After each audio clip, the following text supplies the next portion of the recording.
Good morning, everyone. Good afternoon, wherever you may be. Good evening. This is Nanette Kennedy with Humanities Team and the Evolution Revolution. And we are excited on this May 23rd of 2021 that we are starting a new book called The Only Thing That Matters with Neale Donald Walsch as the author. And I'm going to hand it over to Linda, our reader. Well, first of all, I wanted to just say that if anybody else ever wants to read, I am completely open to having other people read. I don't have to always be the reader. So I don't know if anybody wants to read today, but I just want to throw that out there that because there was sort of a monopoly on the meditation with Shabana and me doing reading, and without Shabana, and we're going to start, passing the meditation around, it seemed like we should be able to pass the reading around too, if anybody wanted to. But I need to pause real quick and deal with my dog who has started whining in the background. Hang on a second, because he's usually, No worries. He's usually good, but hang on a second.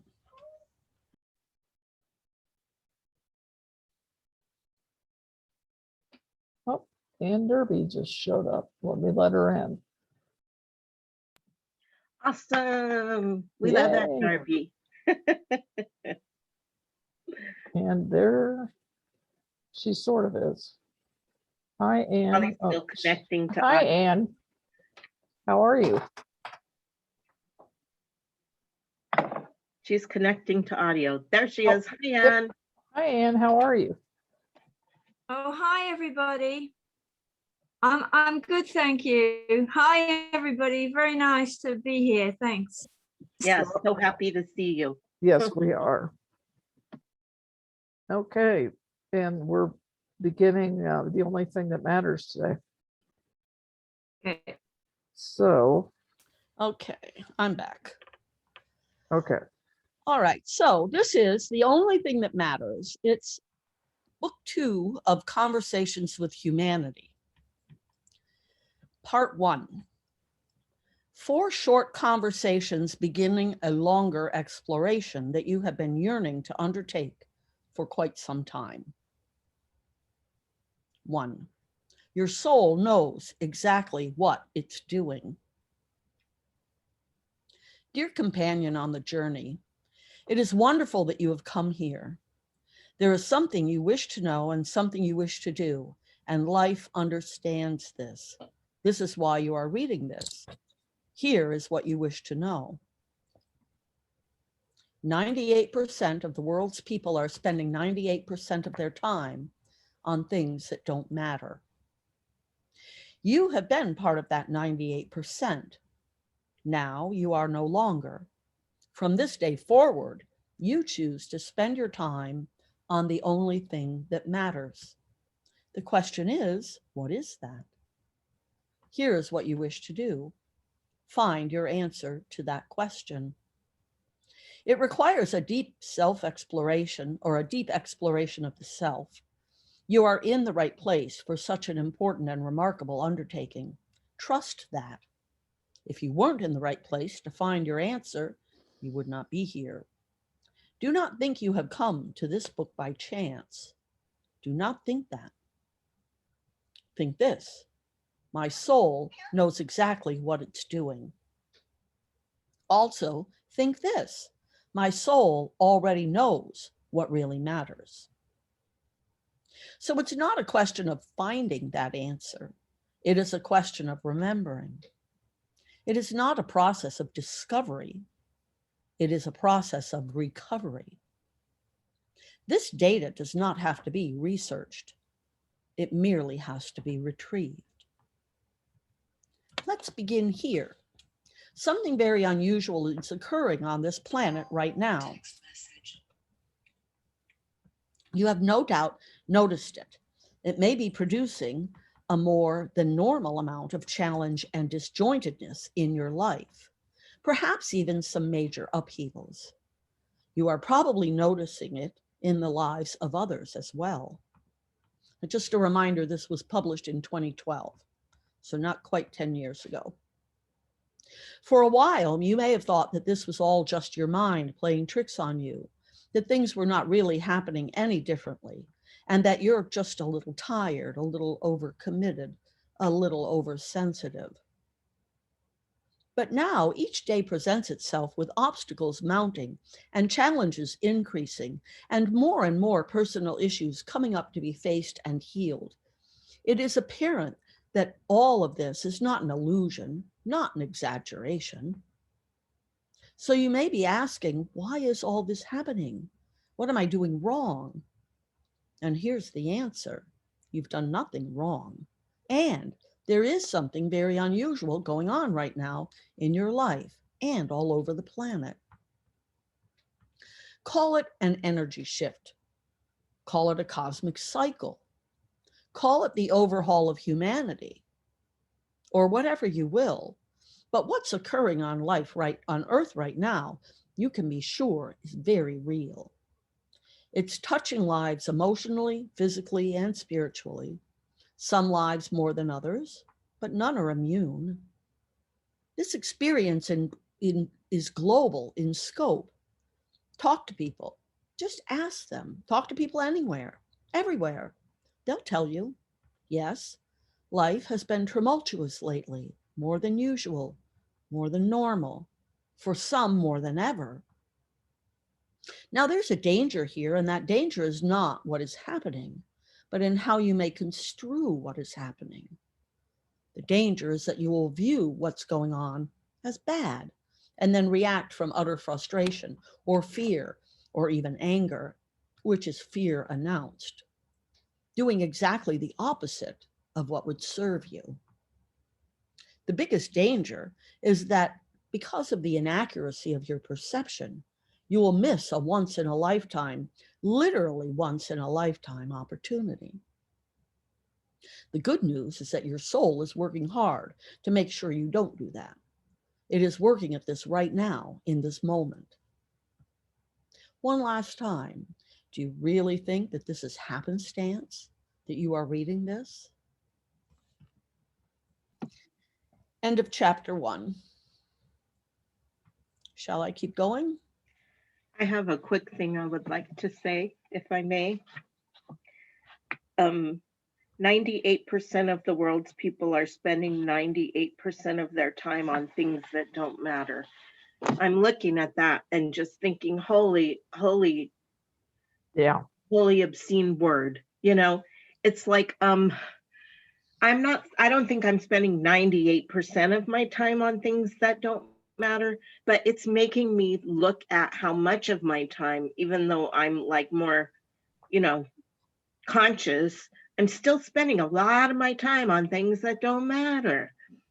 So I think it just gives me a way to approach my life that could be very helpful. Do I want to spend this time on something that doesn't matter or something that's a little more significant in the course of my life? That's all. And then it is, that thing about it's a once in a lifetime opportunity. Certainly we only see that more 10 years later with what's transpired, that we really do have a huge opportunity here for transformation, as long as we're bold enough and brave enough to take it. I agree with what you just said, and I'm running down the laundry list of things that have been going through my head with things that I'm concerned about right now. And when Linda, when you first start reading, I'm glad you mentioned that it was written in 2012 because it seems so pertinent to what's going on right now. Yeah. With the pandemic, which seems to be winding down, but Excuse me. it's still a thing. So anyway, that's what I had to say. Anybody else?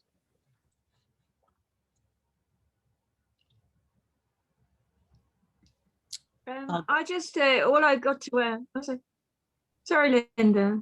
Go ahead. Can I speak? Okay, if you can hear me.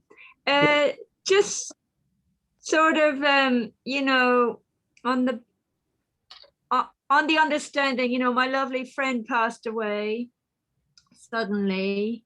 And then my friend's sister's husband passed away suddenly. And then there was a little baby, also a friend, that her grandchild was born without life. And bearing all that in mind, like for me, I feel the urgency. I feel the urgency to figure out amongst all the mess that's here, that I've created, that there's some kind of treasure in there that I need to be getting on with as I clear the stuff that's cluttering so I can't see it. I don't know if that's any use. Anyway. It is. Yeah. And Anne, I just want to say how sorry I am about Yes. all of the loss. It's hard, Yeah. all of it, you know, in a short time, especially. Sending love. Yep, we love you.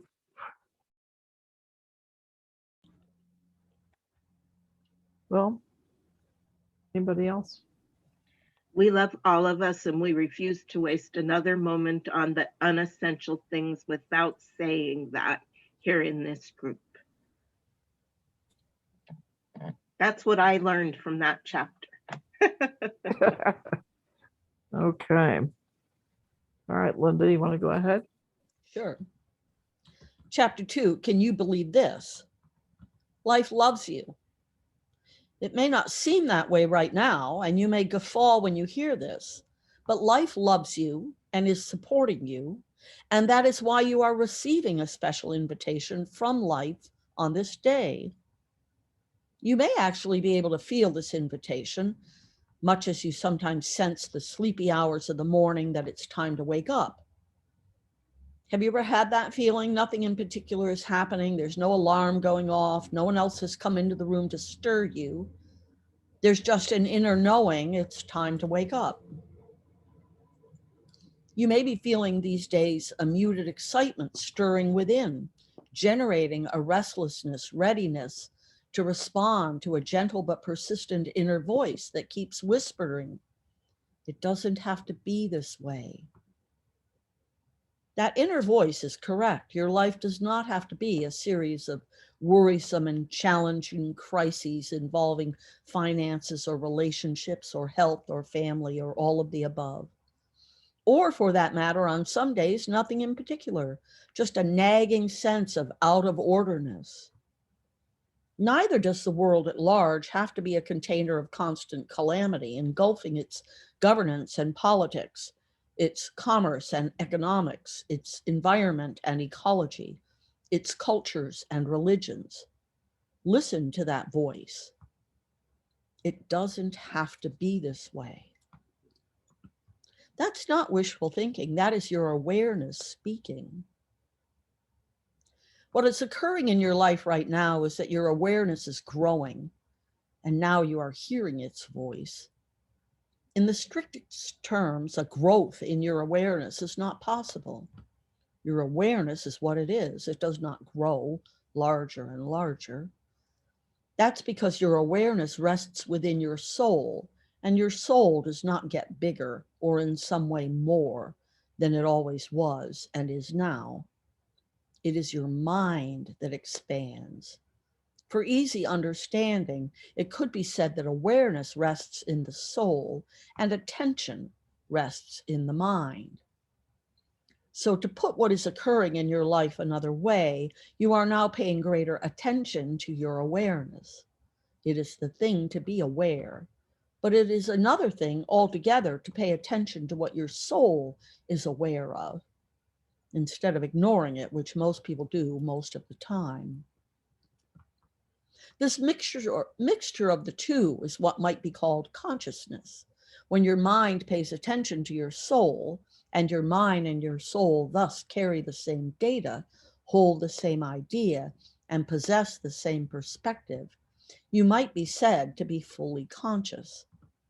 So in real terms, it is your consciousness that is expanding as the awareness of your soul comes to the attention of your mind. Now, here's where the danger of misinterpretation exists.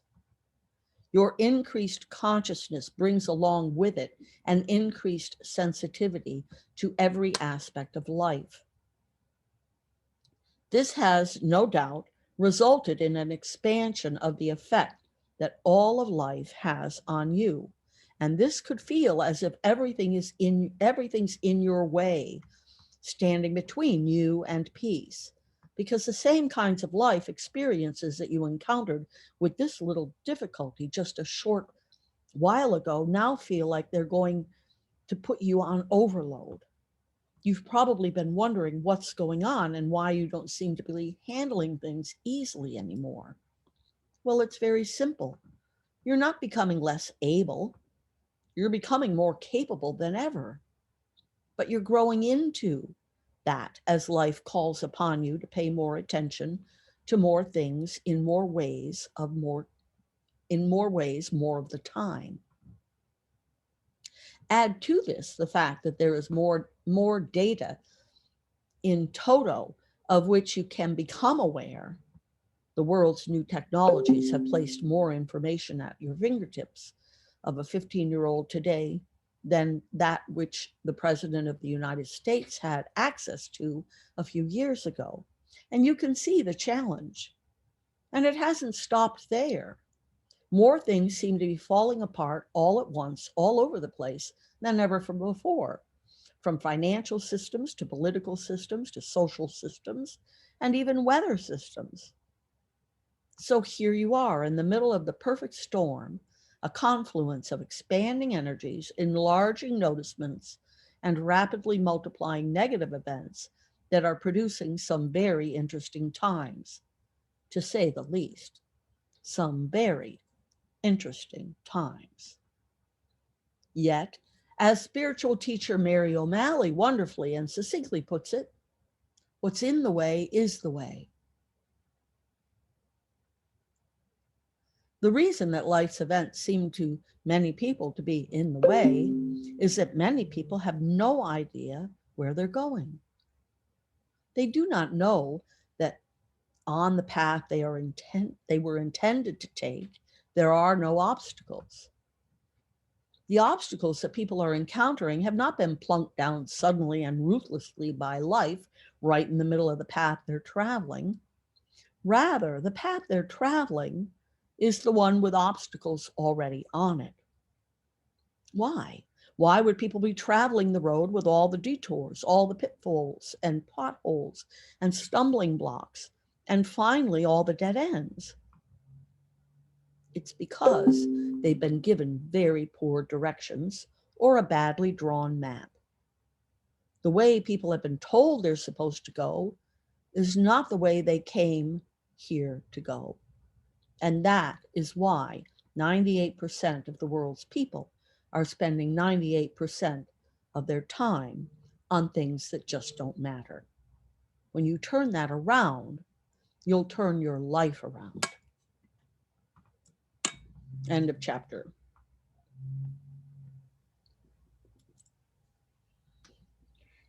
It's me again. Ah, I just wanted to comment on the very first thing he says in this chapter, which is life loves you. And that I went through a very long period of life where my mantra was basically life loves and supports me. And that is a very helpful thing to do if you're feeling like life doesn't love and support you. Now I don't use it anymore. I don't have to say it all the time because it's just there in the background, like I internalized it. So just throwing that out there. Life loves and supports me. What a relief. Okay.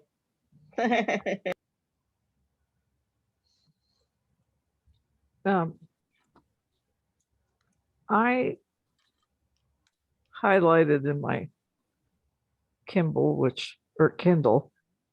that First of all, I don't like Kindles, but I can't afford all the books, so I can only afford this lower way to do it. On the second, or I don't know what page it would be in the hard copy, but there's like a tilde after the words, "It doesn't have to be this way." And the paragraph that or the section that I highlighted is, "That inner voice is correct. Your life does not have to be a series of worrisome and challenging crises involving finances or relationships or health or family or all of the above. Or for that matter, on some days, nothing in particular, just a nagging sense of out of orderness. Neither does the world at large have to be a container of constant calamity engulfing its governance and politics, its commerce and economics, its environment and ecology, its culture and religions." Listen to that voice. And that really spoke to me. That I need to be better at listening to the voice and realizing that in the now, in this very moment, I am not living on the streets. I am not, in the poorhouse. And those are the kind of things I worry about. So, over.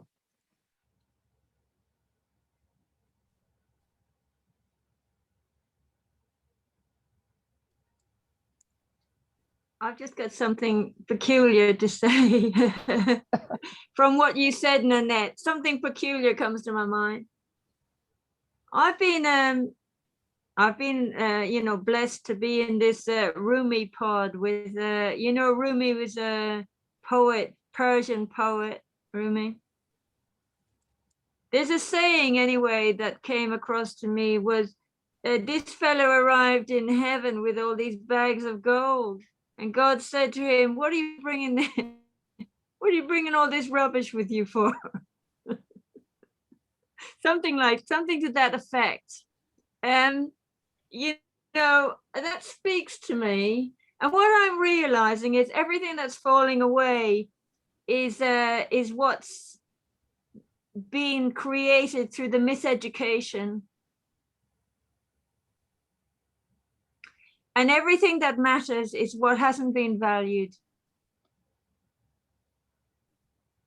at all yet, or has been marginalized. So it's all wonderful, really, even if it might be uncomfortable, to say the least, I suppose. Marvelous, we're living in this time, isn't it? Yes. And I just want to back up to something you said earlier, Anne, when you talked about the run of loss of life in your life. And just listening to you now made me want to tell you that I have been through runs like that, where I think it was an 18-month period. I had 6 family members and 1 friend die.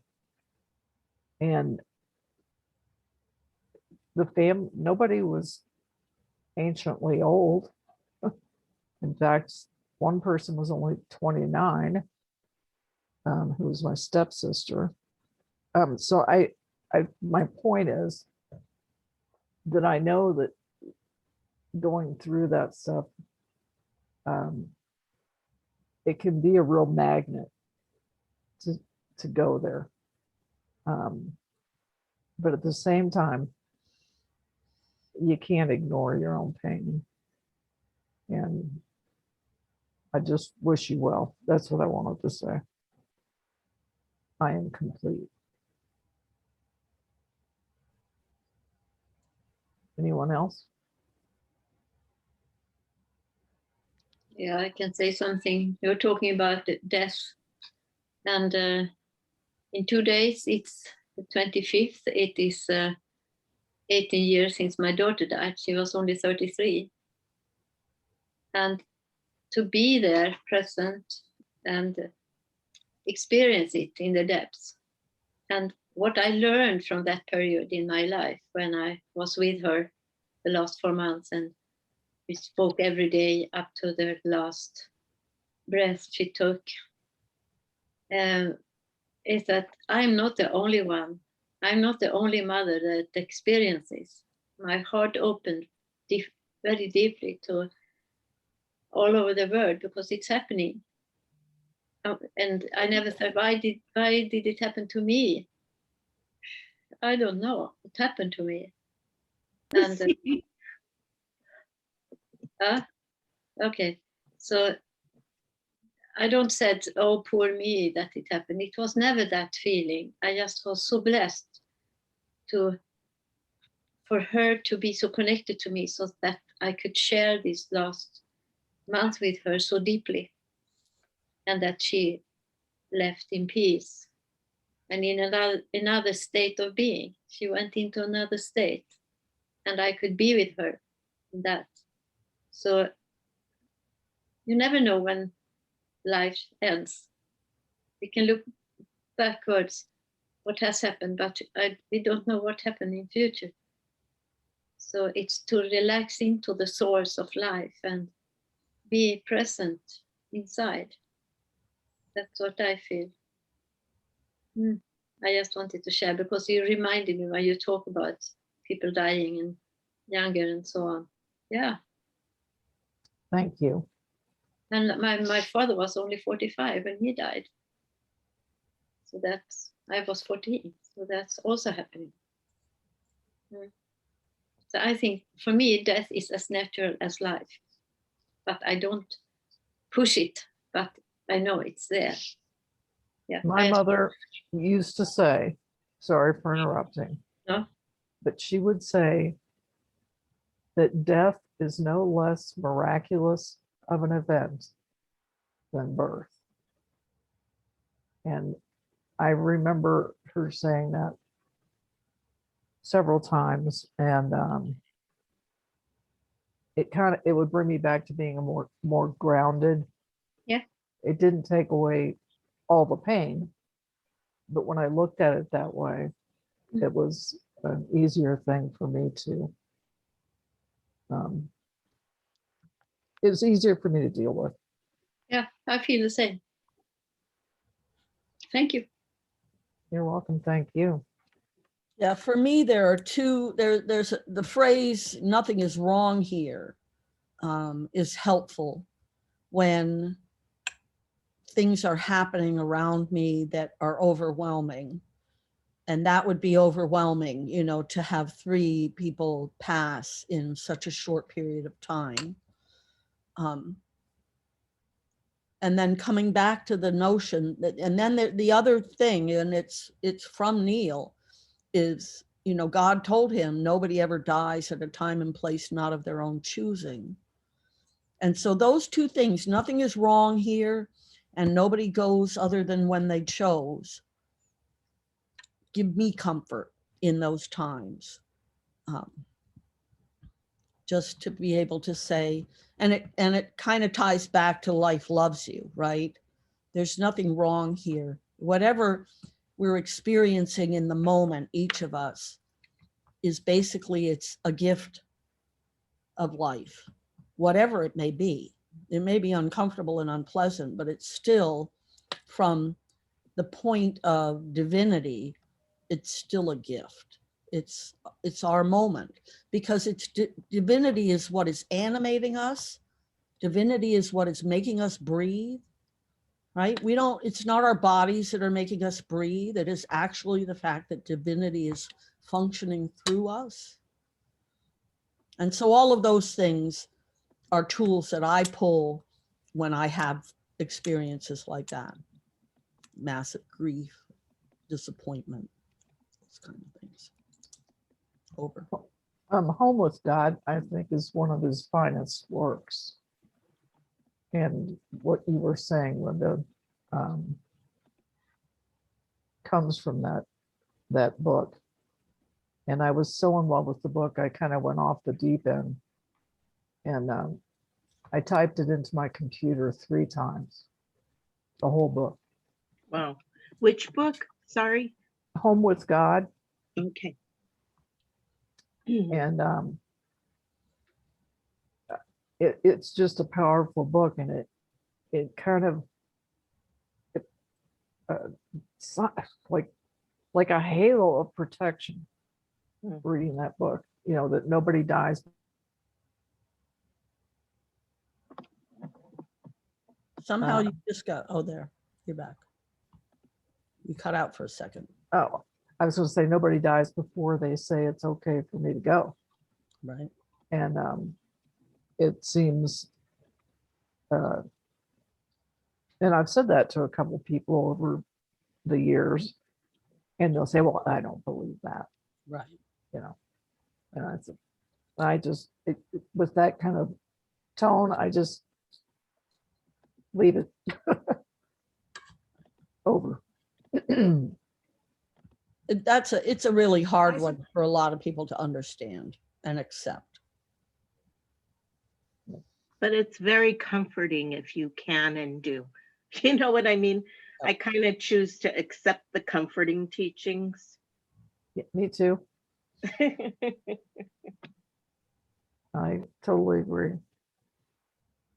But I just thinking now that I'm a herbalist, so in the plant medicine, when they look into the constituents of different plants, there are like in the finest plants, there are some sort of potentially can be, not everyone of course, but can be potentially sort of very destructive elements, harmful. But all of that goes together to make a fine medicine.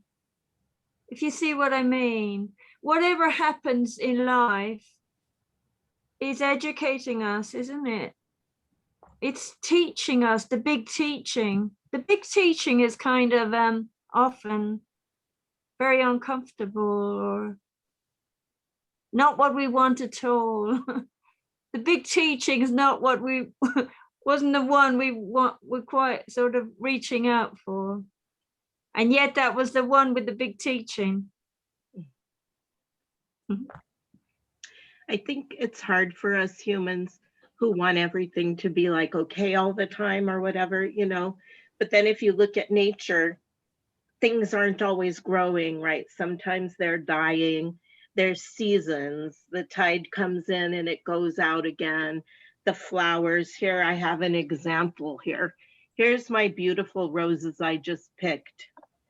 Here's the ones from before that I have to like put into the bin for old plant matter, right? They're kind of, that's it, that's life. We want it to be this all the time, but that's not how nature works, so all that stuff is part of life, and we only want this tiny range of experience, this narrow range of experience, but life is not that tiny little bit that we want. It's all of it, the whole spectrum. And as far as like you're talking about, like some things that are good for you can also be sort of toxic in the wrong doses or whatever. Sometimes it's kind of what came up to me. Things need to be like you cut back the plant so that it grows more fruitfully, right? Like I have these flowers, and it's like you have to clip the flowers if you want more flowers to grow. So anyway, thank you for your insight. I would like to recommend What it. I was Oh, go ahead. saying, Go ahead. sorry. What I was saying that in the one plant that's really beneficial, really, really helps you, there may be some kind of component in it, that some part of it, that when they analyze it, they say, oh, this isn't so good. This isn't good, this bit.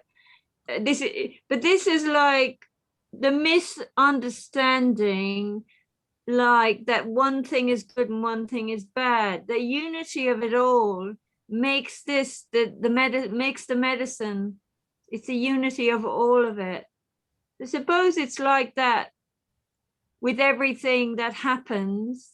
The unity of all of it, like, teaches us is I think our miseducation perhaps is that we have been like blinkered into like only accepting that little bit when there's all this. And it's all good. I think your flowers that are going back into the earth are also beautiful. It's also beautiful. They're very beautiful. Thank you. Thank you. And I want to add something that you all might enjoy.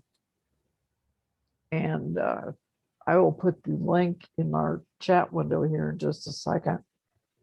But last Friday, there's a program that Humanities Team does that's called Acceleration. And last Friday, Serena Dyer, Wayne Dyer's daughter, was the guest. And it was an absolutely compelling. I've listened to a lot of these. This one had me really big, and there's others that have too. But listening to her speak about her life's journey and being the daughter of Wayne Dyer, and I probably listened to several of his books on tape and read the books. And one of his daughters, I don't know if it was Serena, but she used to say, whichever daughter used to say to her father, "Oh, you just think you're God Jr." And he said, "Well, I have God, God is within me." But anyway, I will put it in there because it's such a compelling hour that it was one of the few times when you're listening to interviews and stuff that I was like, oh, I don't want this to be over. This is so intriguing and inviting. But I will put it, actually, I'll email it to you all because you don't have to write down long.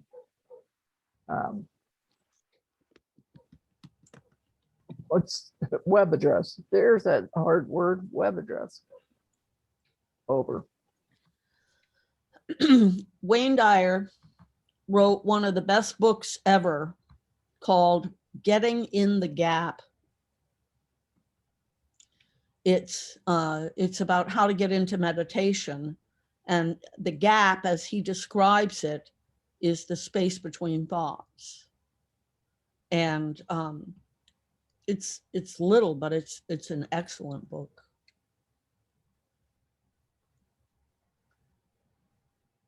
I'm not sure I've read that one, except for that it sounds familiar, and therefore maybe I have. As I recall, it had a CD in the back. Oh, then I do have that. I do have that. When I was, sorry. Go ahead. When I was in London writing the tube, I think they call it there, on the platforms, it says, mind the gap, mind the gap. And I just thought it was so funny because it's like it's telling you to meditate. People don't necessarily look at it that way, but I did. I was like, okay, I'll mind the gap. That's really good. And I think that's an interesting thing, that when you have a mindset like we all do here, I'm not saying we're all identical. I'm just saying we have a lot of the same beliefs and feelings of understandings of life. It's when you see those things, mind the gap, you can see things on the side of a truck, written, and you're like, wow, I guess I'm supposed to be thinking about blah, blah, blah. Or, a billboard or whatever.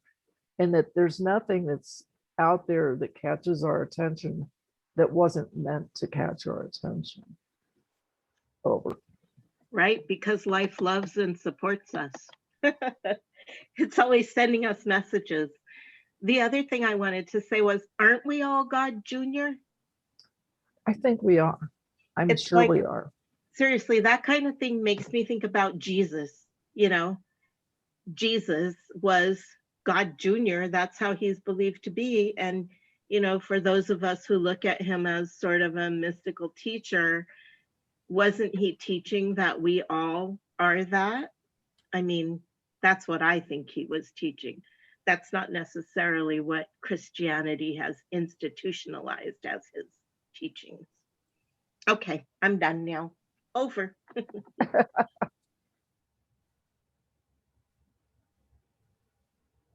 Anybody else? I remember the quote about Jesus when I was young, that God lives in everyone's heart. That's a good message. Yes. Yeah. And you know, they have the pictures of the Sacred Heart, you know, with the heart open, both Mary and Jesus. I don't know, I've been brought up with those pictures. But doing the Sufi teachings with the Rumi lately, they have the understanding, and I got it. What they're trying to show us is that God lives in the heart of the heart. There is a spark of divine. There is a spark of the divine within the heart of the being. And this spark of divine, this divine spark is the unity that runs through the whole of life.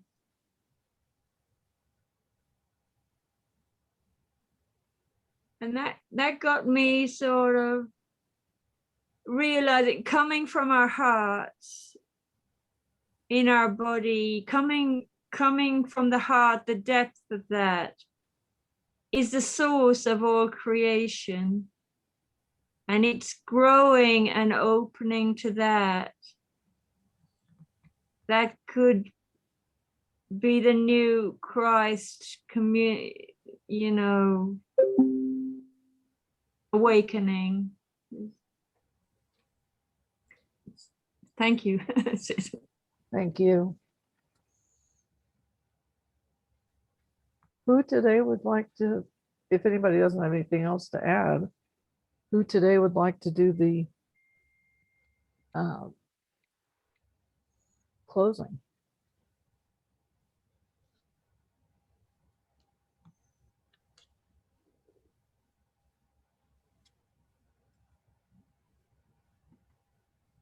No volunteers? Ema, don't you want to do the closing? No pressure there. No pressure. I would just love to hear your thoughts. Okay. I will do it very different than Shavana used to do. So if you all just realize that we are all from the same source. So connect to that source in your heart, in your life. And if we all connect there, we are one. And our bodies and all that's happening around our bodies in our lives is coming from that source, or sometimes manifesting something when we forget. So now I say to all, let us connect with that oneness. That's why we are here. That source, and just relax into that energy. And see that it's light. And it takes us to the right places, to the right circumstances. It doesn't want to mislead us. It's only when we forget that or identify with something else more than with the source, and we get frustrated. please stay, all of us now, in that source, and feel the smile in your heart and in your face. When you look at the others on the screen, just see that smile and be grateful that we can unite. That's a miracle. We are united, but that we can share it on this screen from different places in the world. That couldn't happen without the source of life. Thank you, everyone.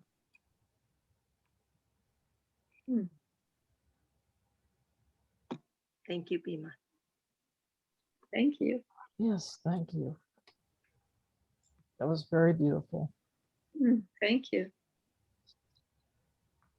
That was beautiful, Bima. So beautiful. Thank you so much. Namaste.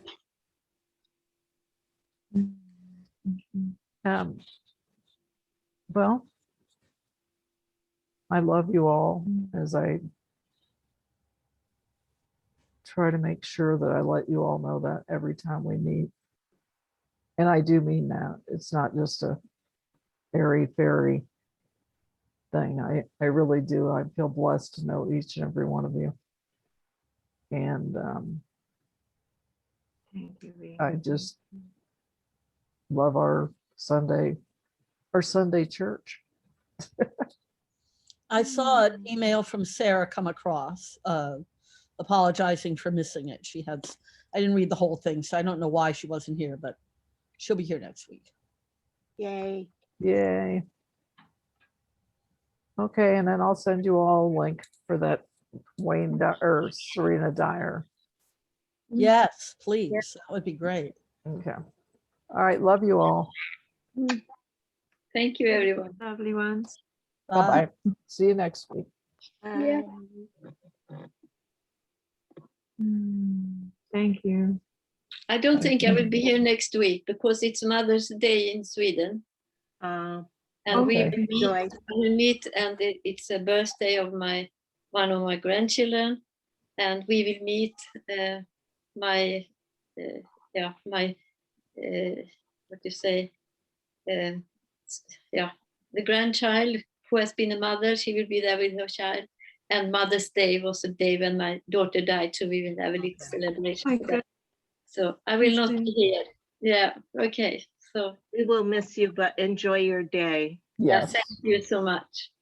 And we'll send you the recording. Yeah, Okay. bye. All right. Bye, everybody.